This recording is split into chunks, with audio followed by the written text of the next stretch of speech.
My name is Alejandro.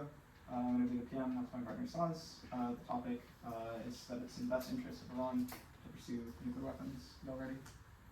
Here, starting in 3, 2, 1. So proud to affirm the resolution that it's in the best interest of Iran to pursue nuclear weapons. The framework is simple. The resolution implies that this is net benefits for the Iranian regime, i.e. even if it's bad for other parts of the world, if it's good for Iran, that's what we're weighing on. Our plan is going to be as follows. Iran should first purchase nuclear weapons from North Korea. I'll get more into that for short-term deterrence capabilities. And then they should request scientists from China, China, North Korea, and Russia to assist them in the long-term development of their own nuclear arsenal. The solvency. One, there's precedent for North Korea selling all types of weaponry to there's precedent for North Korea selling all types of weaponry to Iran. For example, they sold them ICBMs, and they've been doing this kind of thing since 1987. They're continuing to do this as recently as the 2020s. The 2 argument is that they have good diplomacy for North Korea. It's likely that North Korea would be willing to do this. And the 3 argument is that North Korea can sell. They have a ton of highly enriched uranium, enough to build enough nuclear weapons that are just fully built that they don't need for their own deterrence that they can sell to Iran. 4 argument is that this would be super fast. It would take 72 hours, estimates say. It would be completely untraceable. This would basically just be a wire transfer that happens.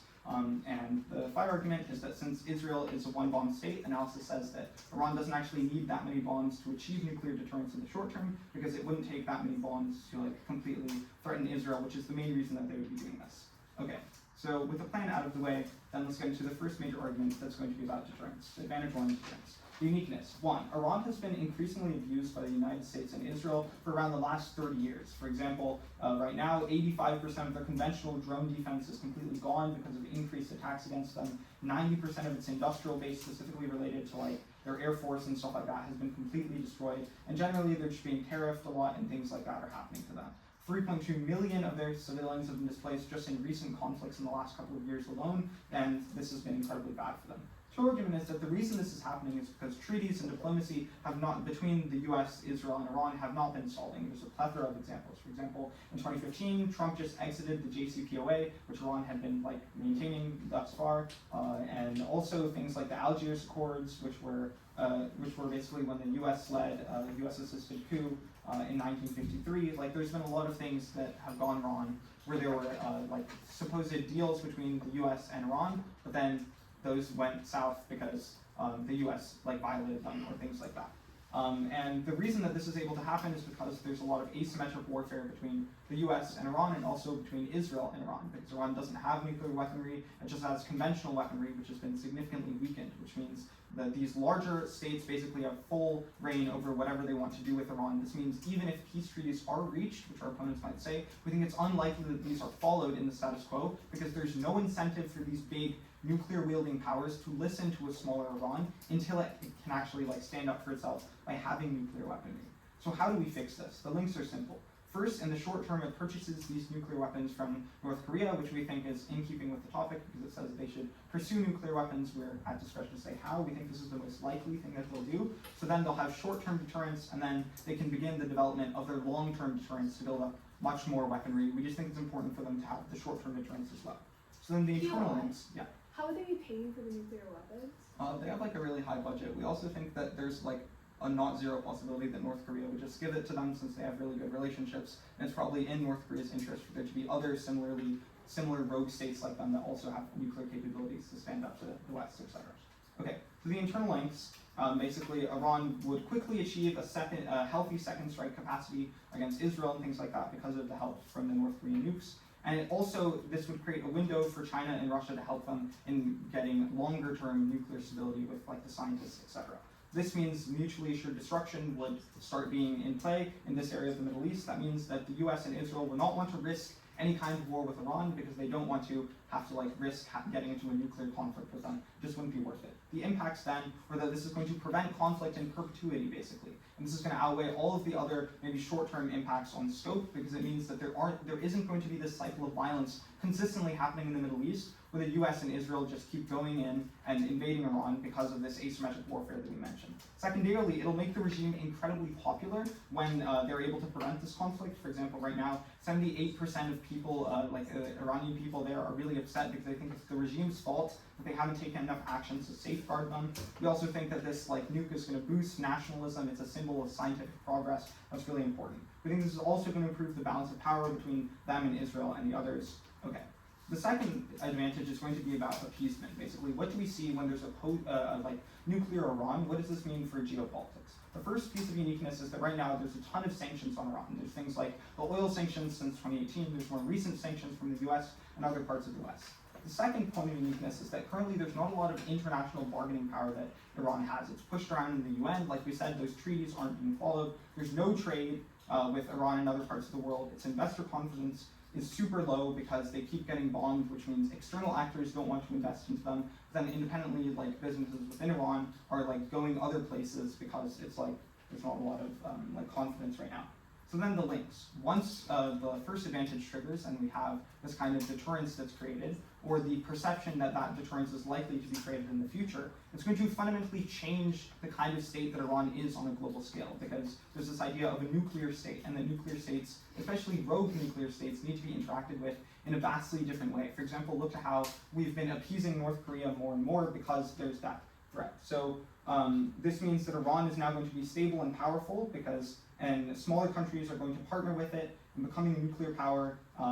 For example, becoming a nuclear power a while ago has made other countries such as the Indian state, like India, start to trade heavily, like get trade to happen with them, et cetera, et cetera. So we think this will lead to a ton of trade. We also think that this will prevent things like the Strait of Hormuz from happening anymore, because once there's not this conventional war, now Iran is going to have this like powerful strait that they can leverage for their economic power.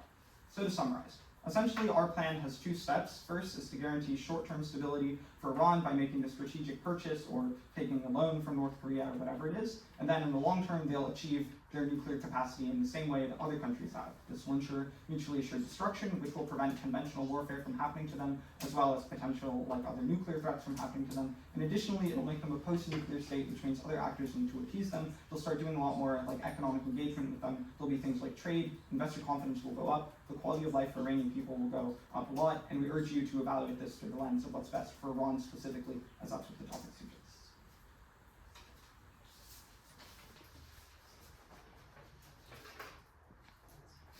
Okay.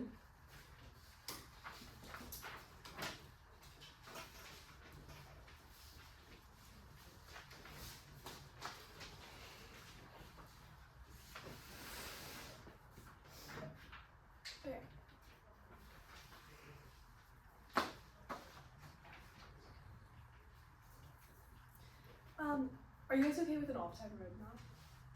I'm just going to be going over like top of case stuff, and then I'll be going my case, their case. And then my name's Pia Fischler. Okay.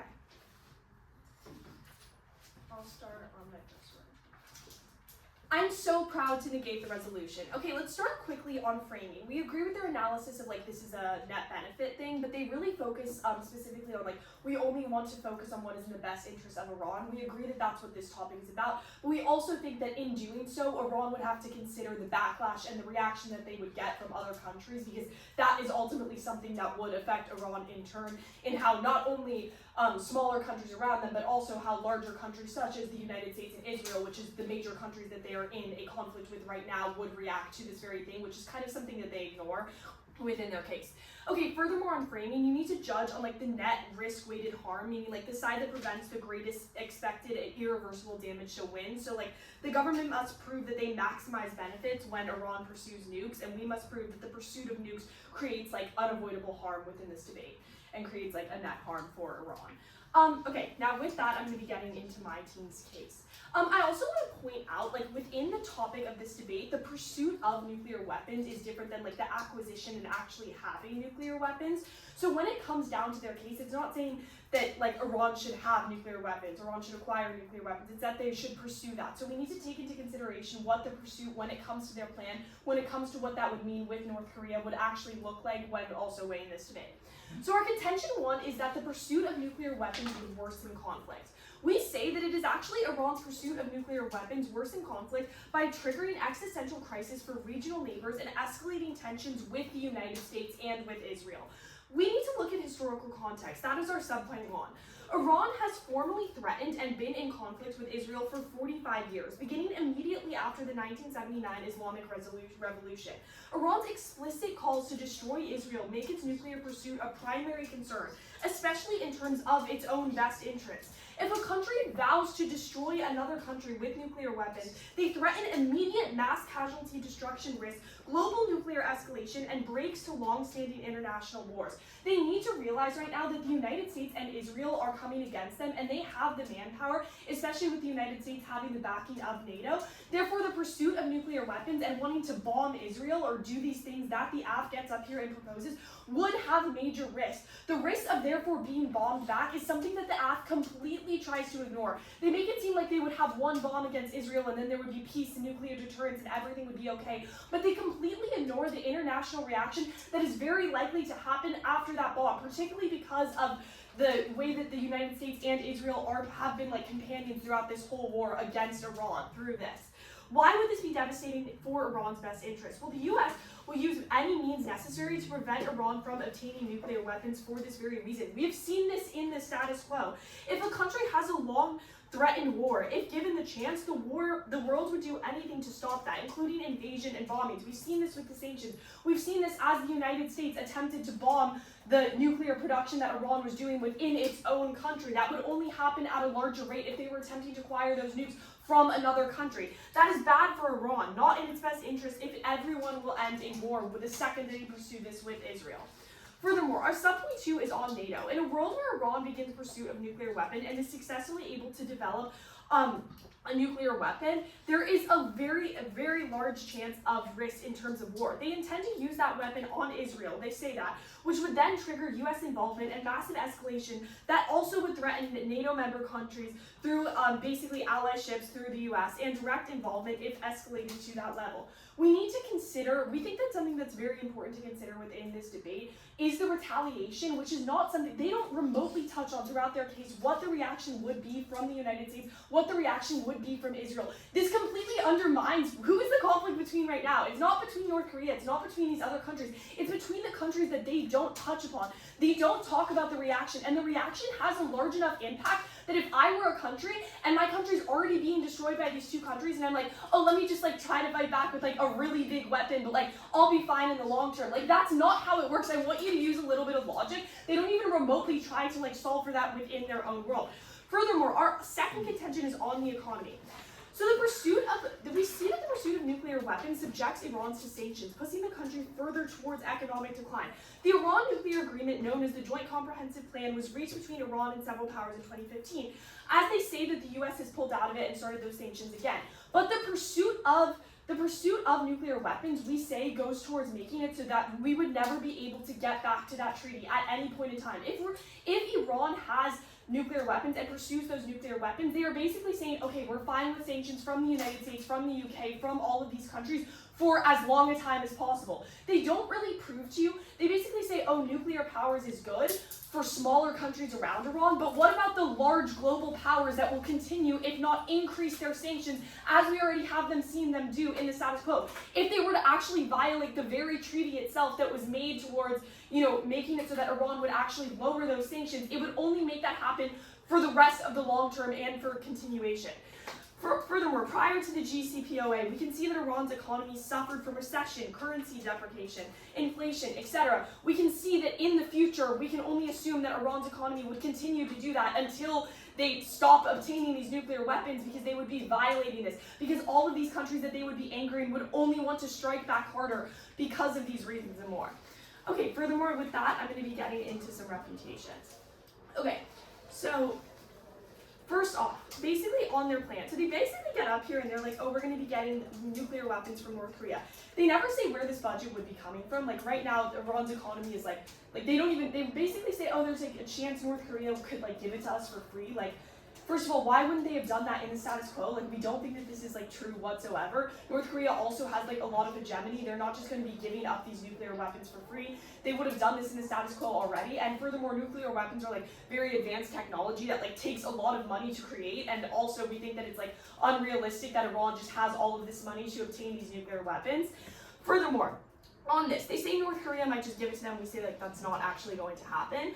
And then they say in the long term that they could have scientists from Russia and all these people come and help them. We see like Russia's currently like kind of like working with Trump and working with all of these people, and we don't think that it's like very reasonable that we think like Putin would be helping Iran within this conflict. We don't think that this is a very reasonable thing, and we also think, again, this is going to cost money that Iran's economy just can't stand.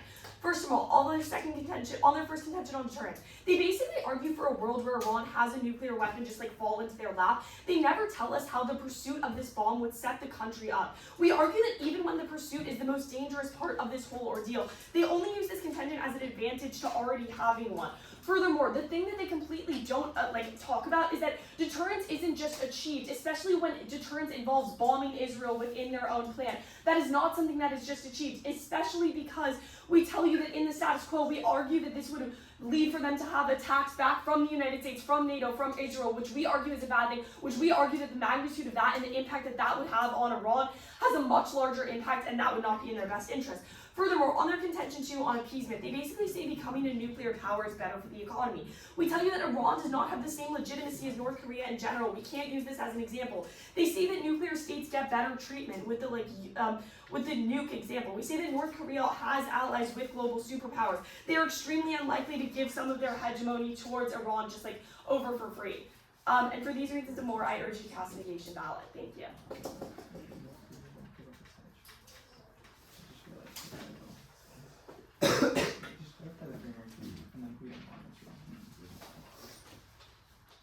Okay, great. The order for the speech is going to be quickly on top of case, then on the app case, depending the app case in order, and then respond to the night case in order. Everybody ready? Time will begin in 3, 2, 1. Now, starting with a quick clarification on the plan, our opponents make a big mistake here. Nowhere in our plans does it say that Iran is going to nuke Israel as soon as they access a nuclear weapon. The only provisions of our plan was that they're going to buy nuclear weapons from North Korea, and then after bringing in Russian and Chinese and North Korean scientists, they're going to develop their own domestic nuclear program. Nowhere in this was that they're going to bomb Israel. That's not something we fear. Some of their responses on framework. They say Iran must consider backlash. I'll get to that on the disads. They say that the pursuit of nuclear weapons does not necessarily mean their acquisition. We're going to say that our plan is the most realistic manner in which Iran would pursue nuclear weapons, i.e. like the pursuit of nuclear weapons comes with the end goal of having them, and we outlined to you all of the steps they would take to get them. So this is probably like a realistic, this probably meets our burden because it's a realistic pursuit of accessing those nuclear weapons. So, yeah, experts theorize about the exact thing. On our first advantage of deterrence, their first argument here is funding. We're going to say that Iran has an extremely high military budget, i.e. the Iranian government puts essentially all its money into military endeavors and not into civilian endeavors. This is why Iran is still carrying out such a war effort against the United States. This is why, even though it's been currently decimated by the United States and Israel, Iran is still able to keep up a major naval presence in the Strait of Hormuz. Iran is still fully blocking off the Strait of Hormuz and is able to do that, right? It has a ton of money to finance these military endeavors. Secondly, you can look to how Iran is still very heavily financing its proxy network around the Middle East, i.e. the Houthis in Yemen, Hezbollah in Lebanon, and the Popular Mobilization Forces in Iraq. All these proxy groups are still getting a ton of funding. So if needed, Iran could probably pull a little bit of funding out from these proxy groups in order to pay for the nuclear bomb. But even if you don't buy that, we're going to say, which they concede, that it is in the best interest of North Korea, Russia, and China for Iran to have a nuclear weapon so that they have a new counterbalance to Israel and to the West and to the United States in the Middle East. And so they're probably going to give Iran a price that they can afford because it is in their interest for Iran to have a nuclear weapon. They're going to make it, accommodate for Iran so that they can get one. They say that this would happen in the status quo, but it hasn't yet because Iran hasn't asked. Next, they say that a big thing they're conceding is that treaties and diplomacy have failed, i.e. this is Iran's only option because every time it tries to make deals like the Joint Comprehensive Plan of Action, they don't work because the US is not trustworthy. Diplomacy with Israel has not been trustworthy historically, and so they pulled out of these deals, which means that Iran, when we're looking at this round, entirely through the net benefits for Iran, through the eyes of Iranian policymakers, the only option is to go down this nuclear road because diplomacy has failed historically. They're conceding that out of Alejandro's speech. They say that Russia isn't going to help because they're cooperating with Trump, but we'll say right now the uniqueness is in the wrong direction because Trump right now is extremely anti-Russia and in favor of Zelensky, i.e. the 15-point peace plan that he recently gave for Ukraine was extremely pro-Ukraine and not pro-Russia. So yes, Trump changes his mind often, but currently he's incredibly pro-Ukraine and anti-Russia, and so that's pushing Russia towards Iran. They're going to cooperate with Iran. They don't have any other responses on the first advantage, so you're extending that. Another thing they cold concede is that this plan will only take 72 hours and it's 100% secret. This is really important, Judge, because it means that Israel and the United States won't be able to actually find out about it because it is so fast and so covert. I.e., North Korea can really easily and secretly ship a single nuclear weapon to Iran, and also they can see that Israel is a one-bomb state, which means all Iran needs is a single nuclear warhead, which is literally the size of my backpack, and all they need is a single nuclear warhead. They can mount that onto their own domestic ballistic missiles, and because Israel is a one-bomb state, Israel is small enough where it essentially only takes a single nuclear warhead to put the entire country into anarchy. So all they need is to ship this tiny little thing, and it'll be fine. Sure. So that is it's a one-bomb state. So you're planning on sending one bomb, or no, just saying no. that? It is the presence of bomb. It is the fact that Iran has a bomb that deters Israel. It is the fact that Israel knows Iran can destroy it, that Israel will not attack back, but then there will be no need to actually use the nuclear bomb. The reason you have nuclear bombs is not to use them, but it's so you don't have to use them. It prevents war from happening. This is why China, Russia, and the United States have not ever gone to head-to-head war. Okay, yeah. So just extend the rest of the links under the first advantage because they don't respond to that. On the second advantage, who's going to respond? Okay. Yeah, on the second advantage, just extend the Israel and India warrants. We're becoming a nuclear power that propels you to a major world player, and so it leads to a lot more trade, it leads to a lot more investment. Also extend that war isn't going to happen anymore because now Iran has a ton of deterrence, and that means they can make a ton of money from the Strait of Hormuz. Even if you're buying that Iran gets into a conflict, these conflicts will no longer be conventional warfare, which means it won't lead to naval combat in the Strait of Hormuz. This vastly increases investor confidence and trade through the Strait of Hormuz, allowing Iran to profit off of a ton of money. We'll say that they can probably make up a lot of the costs from buying the nuclear bomb through the amount of money they're making from vastly increased investments into their country from foreign investors. Moving on to the ad. Their first contention on conflict. We're going to say the first response here is just mutually assured destruction. The reason that no two nuclear powers have ever gone to war is that, once two countries already have the nuclear bomb, they're not going to ever go to war because they both know they could, essentially end each other's entire civilizations. This is why their entire analysis here is that after Iran, I'll get to it, I don't have time, sorry. After Iran buys this bomb, Israel and the United States are going to strike back against them. But this isn't going to happen simply because Iran has the bomb, right? Israel and the United States won't want to strike back against them because Iran now has a nuclear bomb, and then as a second strike, could in turn second strike against Israel, against the United States. So mutually assured destruction exists, and that prevents any direct conflict from happening between these two powers. Secondly, we're going to say that there's not going to be any backlash before the bomb goes off. The first point, once again conceded, is that it is an extremely secret and fast sale. The second is that the Iran war is extremely bad for the United States. There's a ton of international pressure, there's a ton of voter pressure against Trump for getting involved in the war, so it's extremely bad. They don't want to continue with it. Three is that Israel won't do it because they then won't have support, i.e. Israel relies on the US to bail it out in military conflicts because Israel is an extremely small pariah state and it needs American military support to essentially do anything. And then four, Russia and China essentially have Iran under their nuclear umbrella. They'll strike back because they feel extremely ostracized, especially Russia right now as it's losing the war in Ukraine and Trump is drifting towards more and more in favor of Ukraine. They're going to align more closely with Iran, and Iran will be under Russia and China's nuclear umbrella. So this would essentially cause a great power war, which would go nuclear, which means that there isn't going to be any backlash because the risk to Israel and the US would be a nuclear conflict with three nuclear powers, Iran, China, and Russia. Mutually assured destruction happens, war doesn't happen. Secondly, on sanctions, we're going to say the Joint Comprehensive plan of action was bad for Iran. Any Iran nuclear deal in the future will be bad because the U.S. is not reliable, i.e. the U.S. pulled out of the old one out of nowhere, which means that Iran can't trust the U.S. for diplomacy. We'll say that sanctions going up doesn't matter because there is already maximum pressure sanctions, i.e. global sanctions on Iran are already at their max. You can't sanction anymore. Like, all the states who would sanction Iran, who are opposed with Iran, are already super heavily sanctioning it, and it's already a maximum pressure campaign. So this advantage isn't unique at all. We'll also say that it's not in the interest of Iran to go back to diplomacy because the U.S. is an unreliable negotiating partner. Thank you.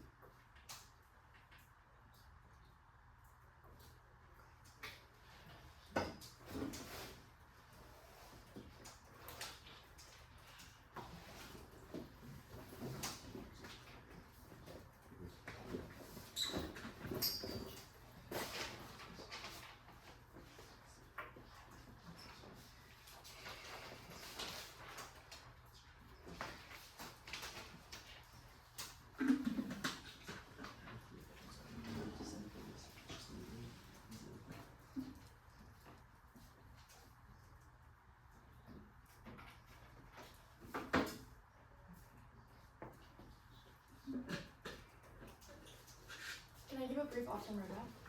Okay. I think I'm going to start on their case, so just responding to their plan and everything, giving all of their frontlining, and then I'll get into refutation, so responding to what they said on Marcus.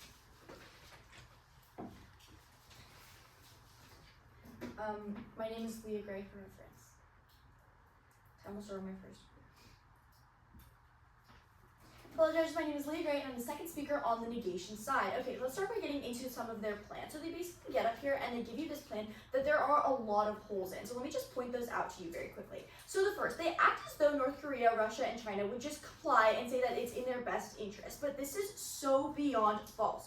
Putin and Trump are like literally buddy-buddy here, and Trump is not pro-Zelensky at all in status quo. Like, we need to actually look to the facts, and that the fact that like fiat power that they have in this case only goes so far. They've basically given you this entire plan that like they get up here and tell you that they're gonna like covertly acquire a nuclear bomb, and that like Trump is gonna be okay with it, and that Zelensky is gonna help with it, and just kind of like going like really far and taking like kind of these a lot of logical jumps here, and it's really confusing to like why that would actually happen. They also get up here and say that like this is a 72-hour secret operation, but that would not work, Judge. Coordinating between 3 global powers who are all rash actors who want to rule the world does not happen in 72 hours. They basically like throw a bunch of arguments out here within their plan just to kind of like see what sticks, but none of it is actually being explained to you. They don't explain the why, they don't explain the how, they don't explain why this would actually happen to you. Don't allow them to just come up here, throw arguments out that are actually like factually not very true, and allow them to win the debate off of that. So let's go into this a little bit more. We tell you that like on diplomacy, we say that North Korea would never give a piece of its hegemony up to Iran like that. And they say that like, oh, like North Korea can sell because they've sold in the past. Yeah. However, we get up here, I have a lot to get through. We get up here, we tell you that in the past, like they've sold things, but nuclear weapons are very different from what North Korea has been known to sell in the past. Afterwards, they say that like, oh, don't worry, after they get the free nuke, Russian scientists will help them develop their nuclear like programs. In what world does the US allow that to happen? Even if they were able to get a bomb dropped in their lap, which by the way, they never continue to actually make clear why the pursuit is in their best interest. They don't make clear like why this 72-hour ordeal, like all of the instability and all of the insecurity that could happen during that period, whether it's 72 hours, whether it's a year of trying to pursue this bomb, they don't explain to you why that is in Iran's best interest, which is exactly what their burden of proof as the affirmation is. They only explain to you the benefits of having a nuclear bomb. Judges, we can all get up here and say that yes, having a nuclear bomb does create deterrence. It actually is like, could be a good thing. However, when you are saying that we're going to pursue a nuclear bomb through all of these ways, the fact that their plan has so many like windy turns and doesn't actually make practical sense is where they actually fail and why you vote neg here. They say that it's the most realistic and that it's in their best interest. However, they never explain why it is the most realistic. And if it were the most realistic for there to be a covert 72-hour operation, wouldn't it have already happened, Judge? It literally doesn't make any sense. On their second point of deterrence, they say a bomb, we tell you a bomb isn't just going to fall into their lap. They say that, oh, their conventional weaponry is already being like taken apart, so they also like make this claim about like scientific progress, all of these things are going to happen, but they're acting like benefits of developing a nuclear bomb themselves are going to come from them just like being able to have a nuclear bomb given to them. Don't let them like have these like scientific progress links here because they don't make sense. They can only get those scientific progress links if they're actually able to develop a bomb, which is nowhere in their plan. Also, moving on, they say like we explain this to them and they go into this idea of like, okay, they're blocking the strait, they're funding proxy power, like Trump is pro-Zelensky, and they basically go into like all of these different ideals on like why the economy can actually fund a bomb. So their plan is changing a lot throughout this debate. Don't let that just fly through because they're basically getting up here and they're telling you, no, they're gonna get given it, but also because they have all of these other like their thumbs in all these pies around like the world with the economy, they're actually also going to be able to fund it. It doesn't make sense. It doesn't make sense why it would be the most realistic. Can we please use facts throughout this debate? On this idea, they basically say like deterrence is why Russia, China, and US haven't had nuclear war, and that like nuclear powers don't have a nuclear war. But what we're telling you is that nuclear powers actually do engage in conflict quite often. They just don't engage in nuclear conflict. US is a nuclear power and they engage in conflict quite a lot through military conflict. There can still be conflict and there can still be a lot of like regional conflict that occurs between nuclear powers. Don't allow them to just get up here and say that like, oh, there's going to be total like broad overreaching security when we have nuclear, when Iran gets one nuclear bomb, because there can still be regional conflict. And what we've seen in the past with Iran is that they are actually very unstable. We don't trust Iran to be able to have a nuclear weapon and engage in nuclear conflict. Yeah. Have two nuclear powers ever gone to war? Okay, well, I'm saying that nuclear powers are able to go to regional conflict without actually using their nuclear weapons. We've never had nuclear war, but nuclear powers have nuclear powers have engaged in regional conflict before, both directly and indirectly. We also don't have it, also, a big thing that they actually totally fail to recognize here is the uniqueness of Iran here, and the fact that Iran is actually very untrustworthy when it comes to having these nuclear weapons. The reason that we've had all of these campaigns to be able to stop their nuclear development program and just actually stop their pursuit of a nuclear weapon is because they have this 45-year vow against Israel that they will destroy their country. This is something that is so unique here that they never once touch upon. They never explain why they will suddenly be so happy that they have this one nuclear bomb that they will forget about all of their old historical conflict that they actually would like to destroy this country. They don't touch on this. This is literally one of our contentions that they also don't get to, but they also just don't respond to it, and we've provided many refutations for it. Let that flow through. On their second contention, they say that there's rogue. Sorry, I have a lot to get through. On their second contention, they say rogue nuclear states. They say that we're gonna appease North Korea. We tell you that Iran has never had the same power over people or the hegemony that North Korea does. Don't allow them to take North Korea's relationships with other countries and apply that cross-apply it to Iran, because they are so different. We've literally never engaged in the type of conflict that we've engaged with Iran, with North Korea. It doesn't make sense, and it's not something that you can just so easily cross-apply. Moving on. So basically, onto refutation. So on our framing, we basically tell you that pursuit, it needs to be in the best interest. Them pursuing this bomb needs to be in the best interest for the AF to win this debate. Don't let that go flow through this round unscathed, because what we tell you here is that having a bomb is not equal to the pursuit of a bomb. They never explain to you why the pursuit of the bomb is in Iran's best interest, and what we prove to you is that pursuing a bomb is actually the worst interest for Iran for a few main reasons. One, we tell you escalating tensions. We tell you that on subpoint one, historical context. This gets dropped throughout the round. They never explain why the historical context is uniquely different and why Iran wouldn't allow this to happen. We tell you that Israel and the world will do anything to stop nuclear war. So if this country has a 45-year vow to destroy another country, obviously we're not going to want that to actually happen. So when they get a bomb, they're going to do everything we can to make sure that this doesn't happen. That creates regional conflict, that creates proxy conflict. That's actually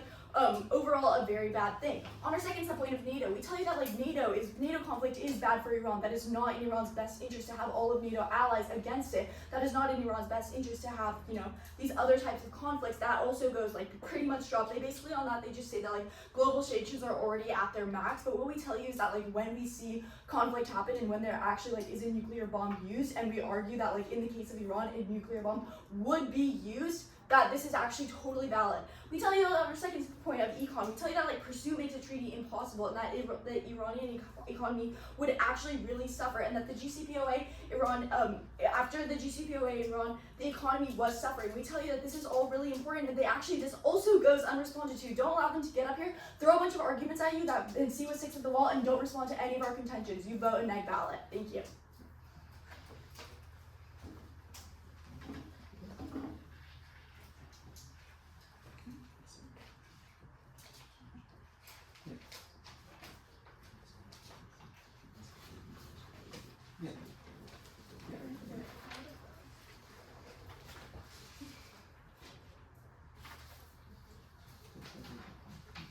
Okay, I'm just going to be doing some clash and then I'll be writing.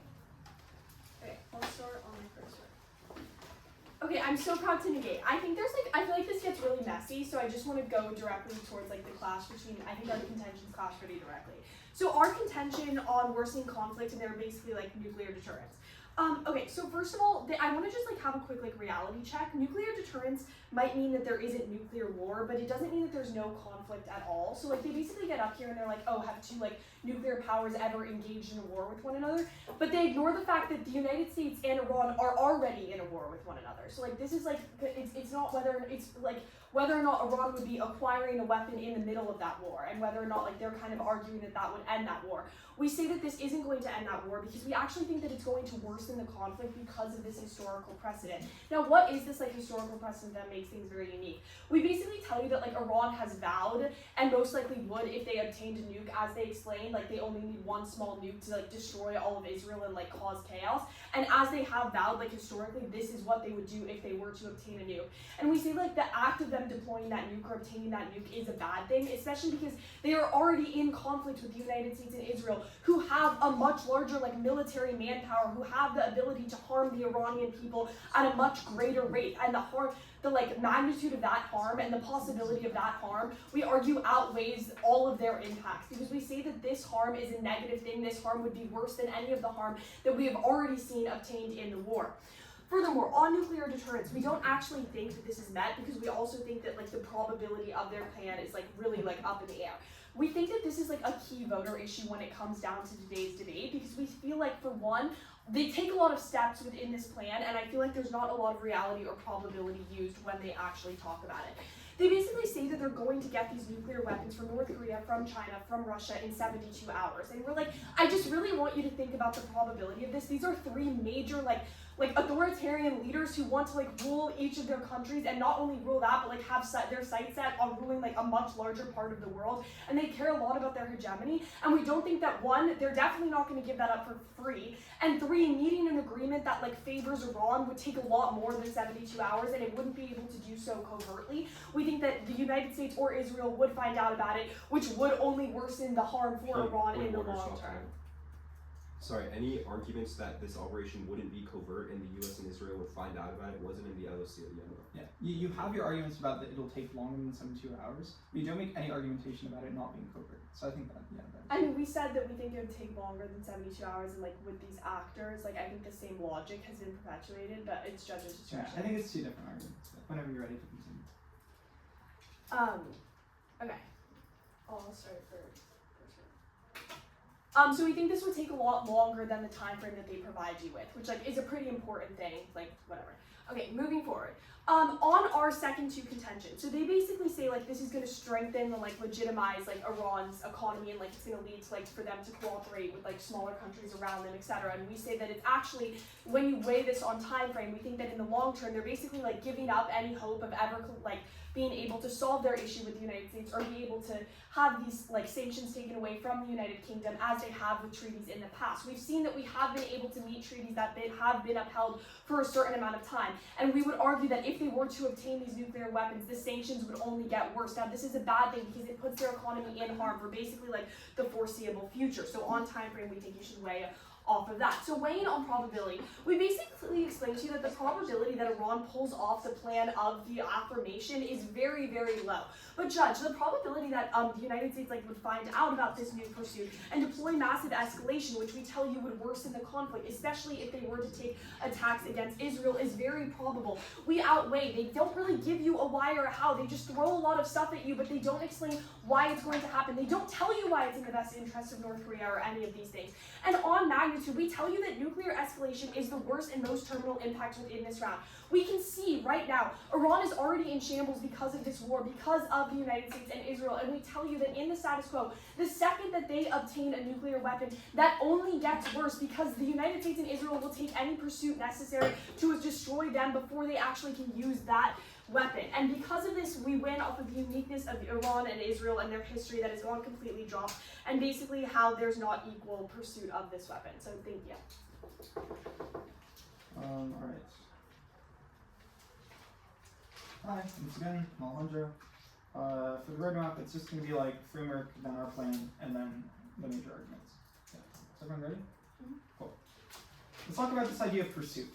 Our plan is fundamentally just explaining what we think the most likely course of action is when Iran tries to pursue this thing. Now, our opponents in this round speak at lengths about how this is unrealistic, would have already happened, etc., etc. But I want you to ask yourself one thing. What alternative have they provided? Like, they haven't given you any other conception of what this might look like. I think it's clear that we are the only people who have an actual coherent model of what nuclear pursuit for Iran would look like. And that probably means that you're just going to be preferring ours over everything else. SAWS tells you this, they don't respond to it. They also don't respond to the fact that literal experts, nuclear experts, have cited this exact model that we talk about, nuclear purchases from North Korea, that probably lends a large amount of credibility to our claims. If literal experts are saying this, they don't respond to that. Our plan doesn't require a lot of fiat. The only thing that we're really fiating is that Iran wants to do this thing. Everything else just sort of falls into place. Let's break it down. One, the plan is fast. All you need to do is ship a couple of bombs that are pre-made, because these are bombs that North Korea already has, as we tell you. SAWS tells you that these bombs are small. It wouldn't take a lot of time to do this. But even if it's not fast, it's definitely covert. Like we told you, it's just a little package or something like that. Or even if it's bigger, there's no reason that any other country is going to find out about this. You're probably going to weigh the covertness over the time that it takes, because actors can't respond if they don't know that it's happening. That's more important. And then on incentive, there's two major reasons that North Korea is likely to do this. First, because they just concede that this is excess nuclear bombs, i.e. there's a threshold that you need to meet to have deterrence, and after that, it's basically just for decoration. North Korea does not need these nuclear weapons that we give you. This is in the PMC, extended in the NG. They don't touch this. North Korea is willing to give up this hegemony to their literal ally because they don't need it. It's like giving someone a jacket when you already are wearing one. They don't care. And secondarily, rogue states want other rogue states to have power because that's how they're able to do things like resist Western hegemons. They don't respond to it. It is in the best interest of North Korea to make sure that Iran is able to attain nuclear capabilities. That's why they gave them ICBMs in the 1980s. And then on capacity, there's three major responses here. First of all, Iran has a lot of money. They have a lot of money in their military budget, even if they don't have like a lot of military infrastructure right now. So this gives you two unresponded to warrants for this. First, that they're funding their navy in like a really effective way. Secondarily, that they consistently are able to fund proxy groups despite being under all these sanctions. This means they have a durable financial network. They don't respond to this. Them buying the weapon is realistic. But secondarily, because of the incentive arguments that we make, we think it's not off the table that North Korea would just give this for free, or as we say, the second option was they lower the price or something like that so that it's realistic. These are allies. They don't have a reason to like shorthand each other, especially because it's an excess nuke. They don't need the profit, etc. Third of all, we think it's a possibility that China or some other big actor funds it. They also don't respond to this. So, and one more thing on incentive. They talk about how they've never given nuclear weapons before, or this is revolutionary. But the thing is, think about ICBMs in the context of the 1980s. Those were the nukes of the 1980s. Like, ICBMs are like a really, really powerful and important thing, and they've been cooperating up until 2020. We think the only reason this hasn't happened yet is because Iran hasn't done the one action that we fiat, which is make the call, make the request. So then, how does this lead to deterrence, and why is that a round-winning argument? I just need to deal with one argument on this advantage, which is that, quote-unquote, there'll still be nuclear conflict. But I think this misunderstands mutually assured destruction in the context of the Middle Eastern region.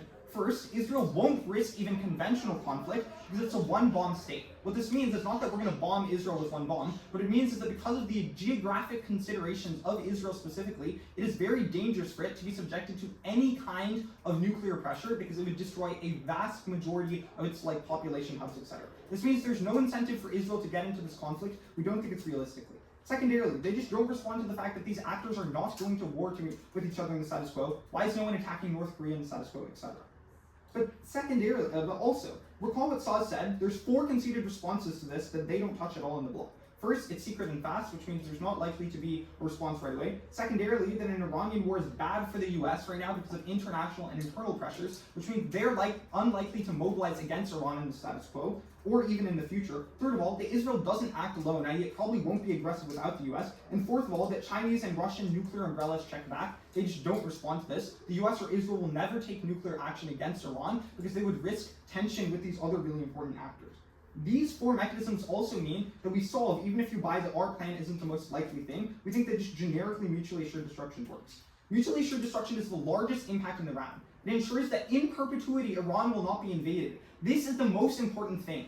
This will just make the try or die lane. There's no alternative for them. You can recall all the uniqueness we give you. Right now they're spiraling down. You need to take the preventative action to ensure that there is an Iranian regime to prioritize in the long term. And recall, diplomacy doesn't work until you have nukes. Our plan is realistic. We have warrants. They don't give you any counter warrants. You're voting out. Thanks all. Fun round.